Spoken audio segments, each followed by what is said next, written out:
सो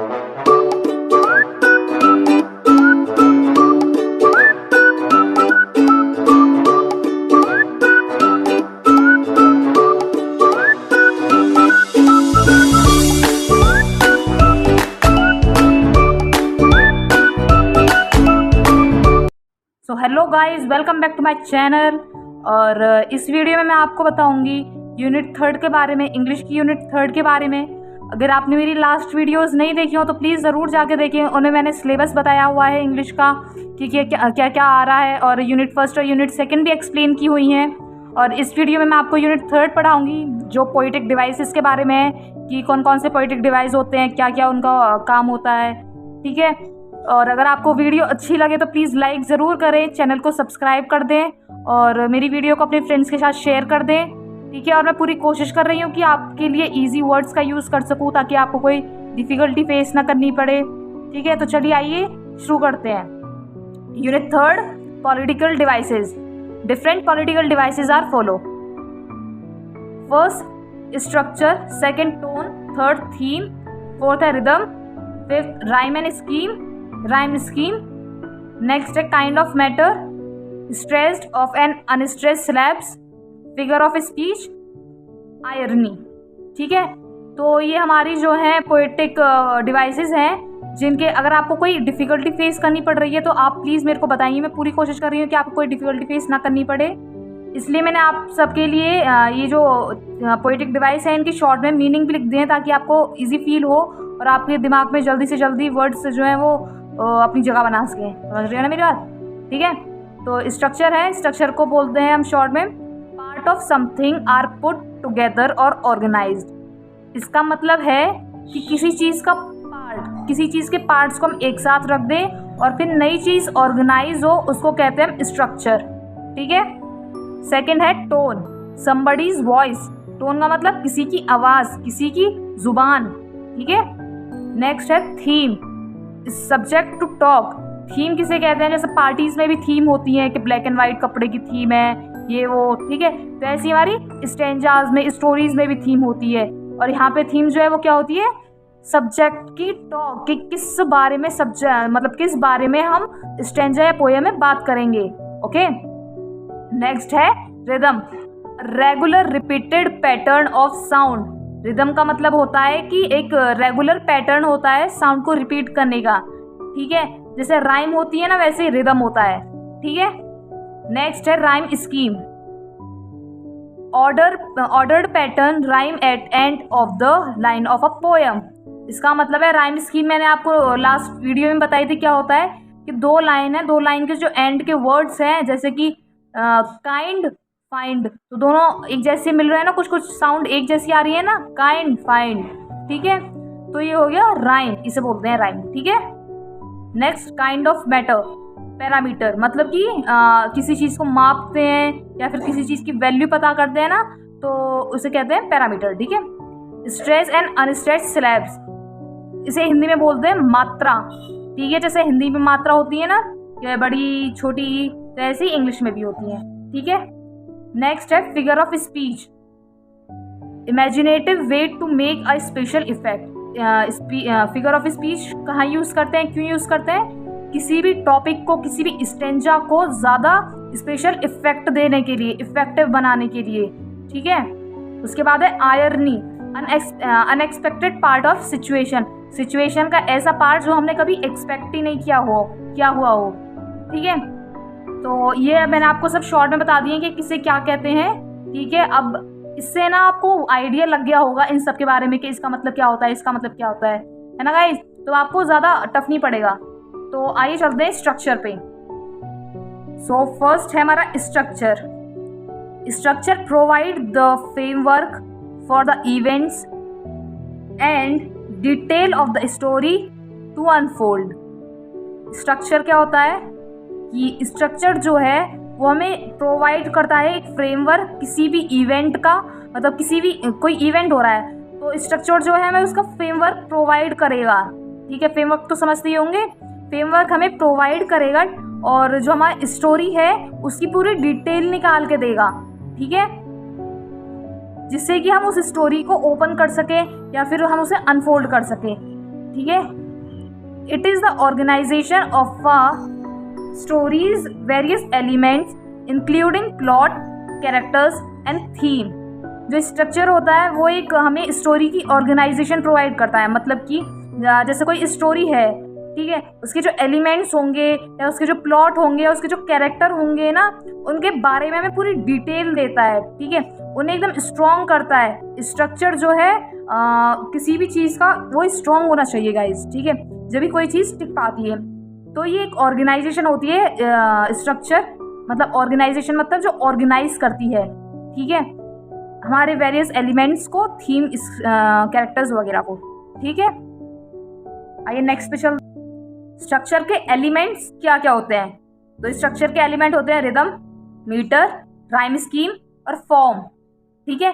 ये 4 जो है वो एलिमेंट होते हैं हमारे स्ट्रक्चर के। Type of poetry structure, structure के क्या क्या टाइप होते हैं? तो 3 टाइप होते हैं। Length of line, stanza, consistency, ठीक है, कि स्टैंजा की कितनी लाइन्स है या फिर उनकी लेंथ क्या है, ठीक है, स्टैंजा कितने हैं पोइट्री में, और कंसिस्टेंसी क्या है, ठीक है। ये 3 चीज़ हमें मैटर करती हैं स्ट्रक्चर में, क्योंकि ये इसके टाइप होते हैं, ठीक है। आप ये टाइप लिख देंगे, टाइप ना भी पूछे हो तो भी आप अगर टाइप लिख देंगे तो आपको अच्छे खासे नंबर मिल जाएंगे एग्जाम में, ठीक है। तो नेक्स्ट हमारा है टोन। मैंने आपको लास्ट में क्या बताया था कि किसी भी आवाज़, मतलब किसी भी चीज़ की आवाज़, somebody's वॉइस, ठीक है। तो अब इसी बात को हम ध्यान में लेके इसे पढ़ते हैं।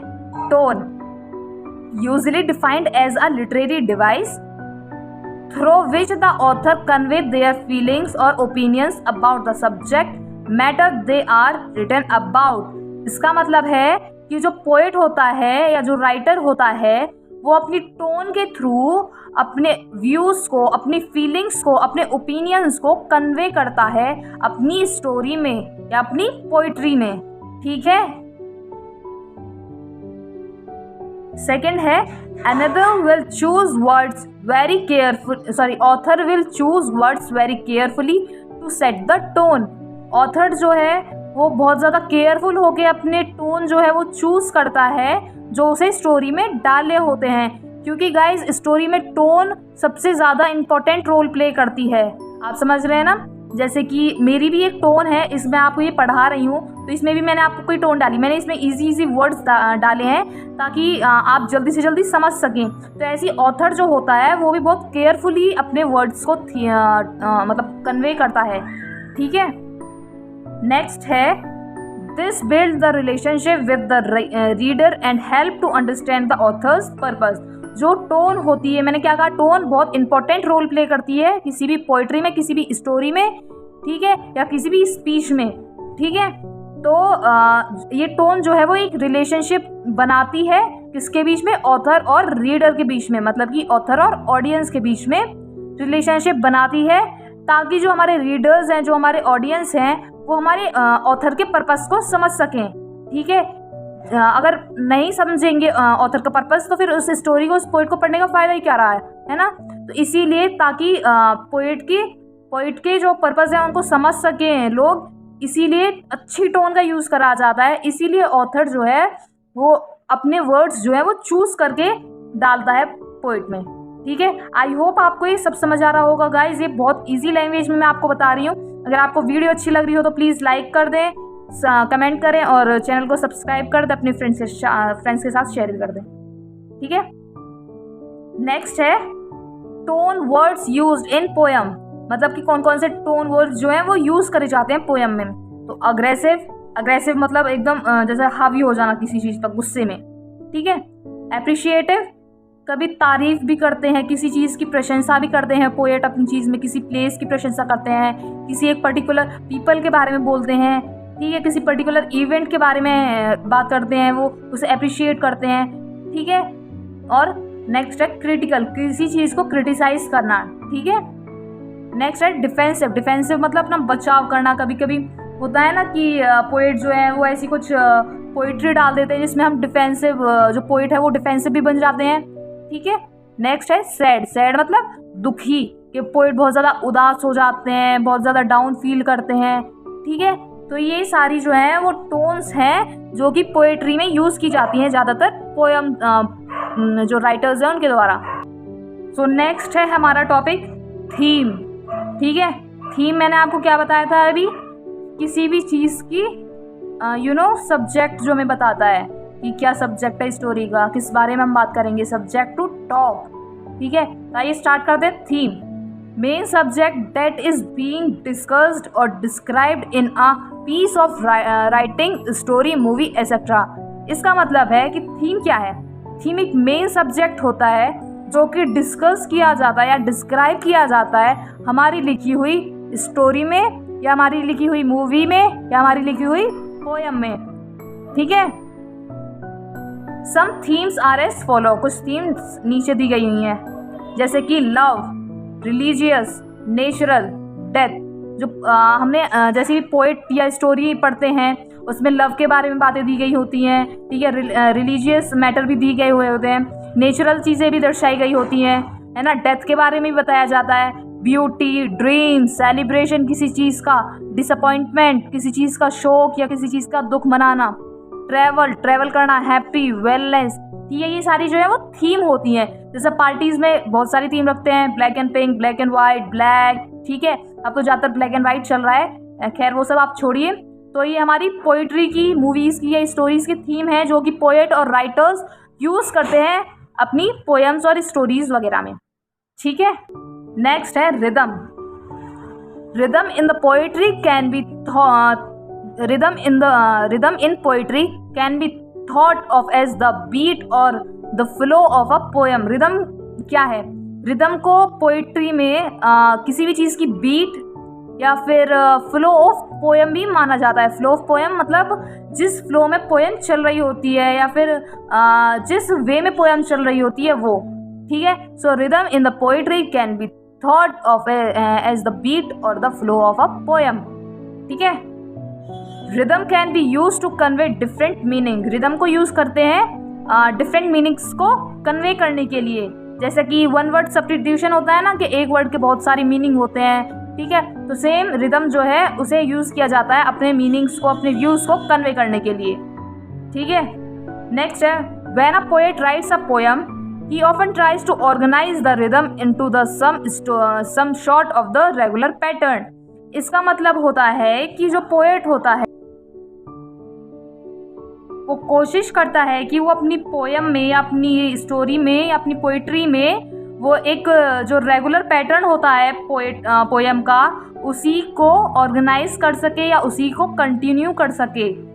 ठीक है, सो नेक्स्ट है हमारा राइम स्कीम।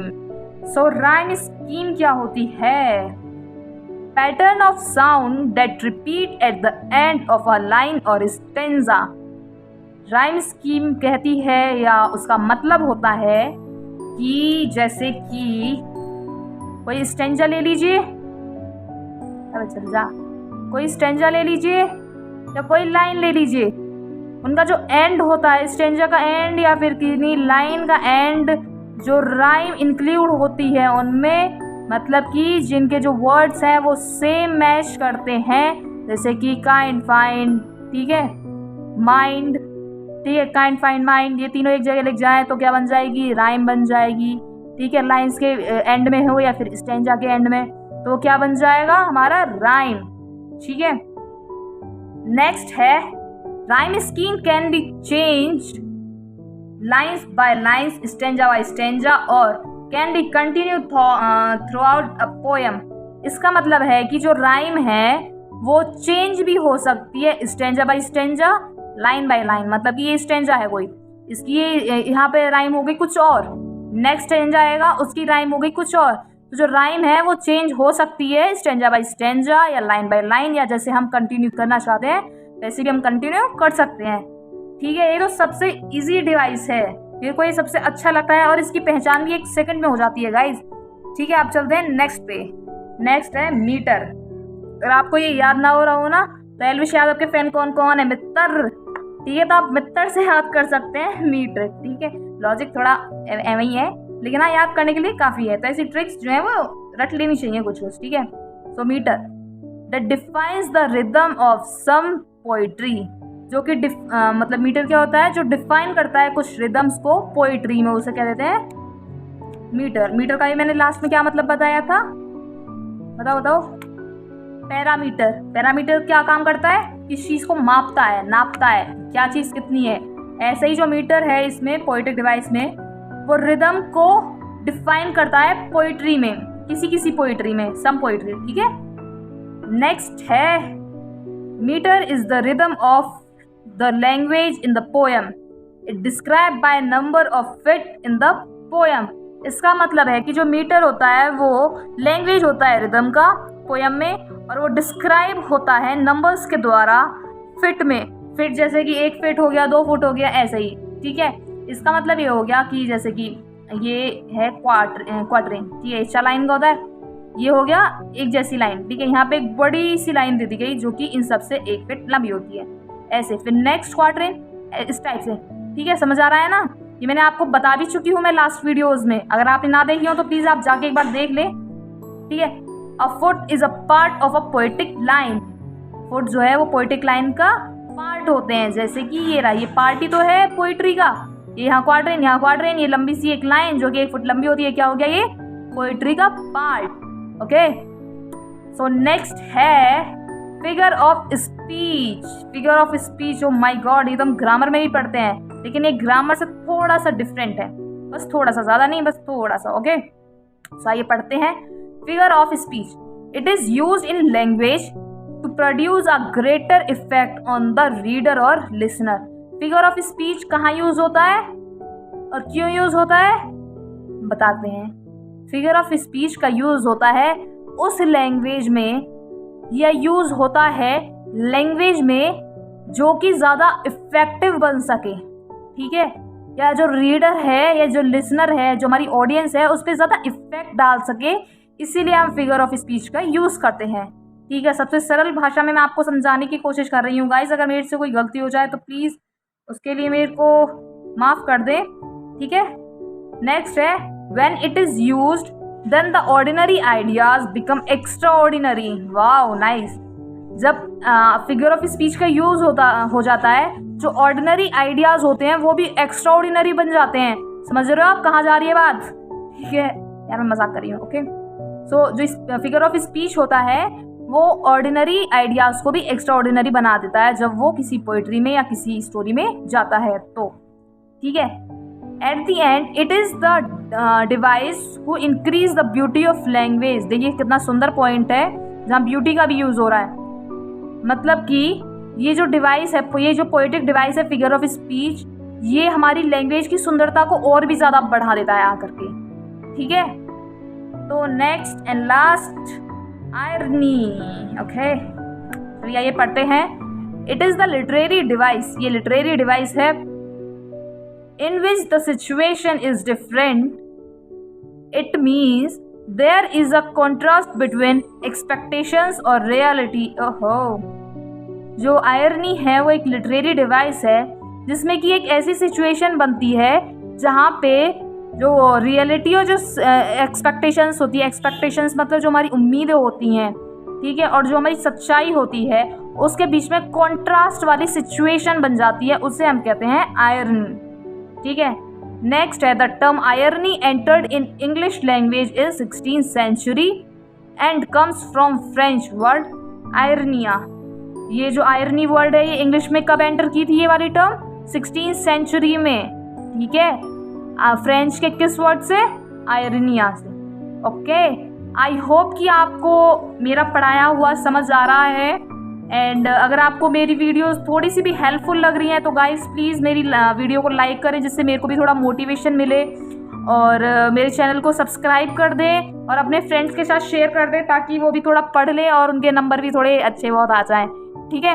और मिलते हैं नेक्स्ट वीडियो में नेक्स्ट यूनिट के साथ। ये यूनिट यहीं पे ख़त्म होती है। मैं कोशिश करती हूँ कि आपके लिए जल्दी से जल्दी ये सिलेबस जो है कंप्लीट कराया जाए, क्योंकि एग्ज़ाम बहुत पास आ रहे हैं, ठीक है। तो अगर आपको कोई भी क्वेश्चन हो, मैं फिर से बोल रही हूँ गाइस, आप कमेंट बॉक्स में मेरे से पूछ सकते हैं। अच्छी लगी हो वीडियो तो लाइक कर दें, चैनल को सब्सक्राइब करते हैं। Thank you. Then next video में बाय बाय, टेक केयर।